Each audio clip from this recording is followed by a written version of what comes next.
नमस्कार, मैं हूं आपके साथ राखी लांबा और आप देख रहे हैं न्यूज एक्सप्रेस। गुरु गुरु होता है और चेला चेला होता है। जो अनुभव और गुर गुरु के पास है वो चेले के पास कभी नहीं होते।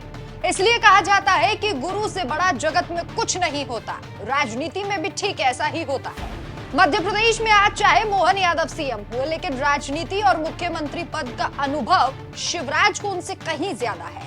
मध्य प्रदेश में इस वक्त अगर बीजेपी के कोई दो बड़े चेहरे हैं तो एक है शिवराज और दूसरे है मोहन यादव नहीं, ज्योतिरादित्य सिंधिया। जी हाँ, ग्वालियर के महाराज ज्योतिरादित्य सिंधिया जब से कांग्रेस से बीजेपी में आए, उन्होंने अपनी पूरी ताकत चुनावों में झोंक दी।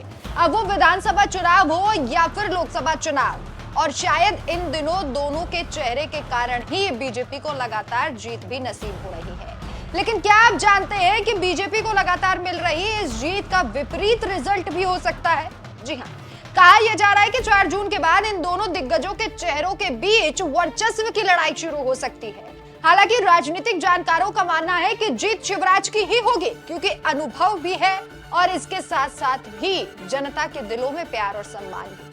दरअसल बात कुछ ऐसी है कि चुनावों के बाद जीत का श्रेय किसे दिया जाएगा, इस पर सभी की नजरें हैं। लोकसभा चुनाव हो या फिर विधानसभा चुनाव, एमपी में जीत का श्रेय हमेशा से शिवराज को ही मिला। लेकिन साल 2020 में जब सिंधिया कांग्रेस छोड़कर बीजेपी में शामिल हुए, तभी से हालात बदले बदले से नजर आ रहे हैं। राज्य में 2005 से लेकर 2018 तक शिवराज सिंह चौहान सीएम रहे। इसके बाद 2020 में सिंधिया ने बीजेपी ज्वाइन की, तब भी मुख्यमंत्री शिवराज को बनाया गया और वो 2023 तक सीएम रहे। शिवराज ने लोकसभा चुनावों में अपनी सीट के साथ साथ दूसरी सीटों के लिए भी प्रचार किया, यहाँ तक कि दूसरे राज्यों में भी बीजेपी के लिए वोट मांगा। अब बात करते हैं ज्योतिरादित्य सिंधिया की।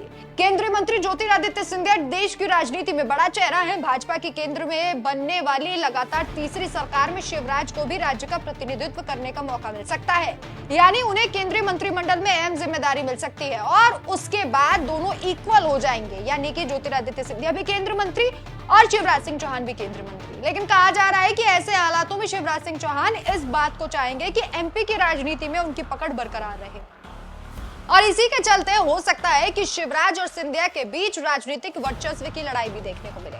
वैसे तो सिंधिया एमपी तक ही सीमित नहीं है, देश की राजनीति में उनकी बड़ी गहरी पकड़ है। हो सकता है कि शिवराज चाहे कि सिंधिया गुना और आसपास के क्षेत्र तक सीमित रहे और पूरे राज्य में शिवराज का तिलिस्म बरकरार रहे। इस बात में कोई दो राय नहीं है कि शिवराज का जादू सिंधिया से कहीं ज्यादा है।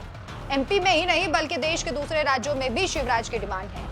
आज भले ही सिंधिया केंद्र में मंत्री हो, लेकिन फिर भी शिवराज सिंधिया से कहीं आगे है। इसका अंदाजा आप इस बात से लगा सकते हैं कि खबरें हैं कि दक्षिण में बीजेपी का समीकरण शिवराज के चुनाव प्रचार से ही बदला है। दक्षिण में बीजेपी का खास वर्चस्व नहीं था और इसीलिए शिवराज को दक्षिण की जिम्मेदारी दी गई। लेकिन खबरें हैं कि लोकसभा चुनाव के नतीजों के बाद दोनों के बीच वर्चस्व की लड़ाई देखने को मिल सकती है।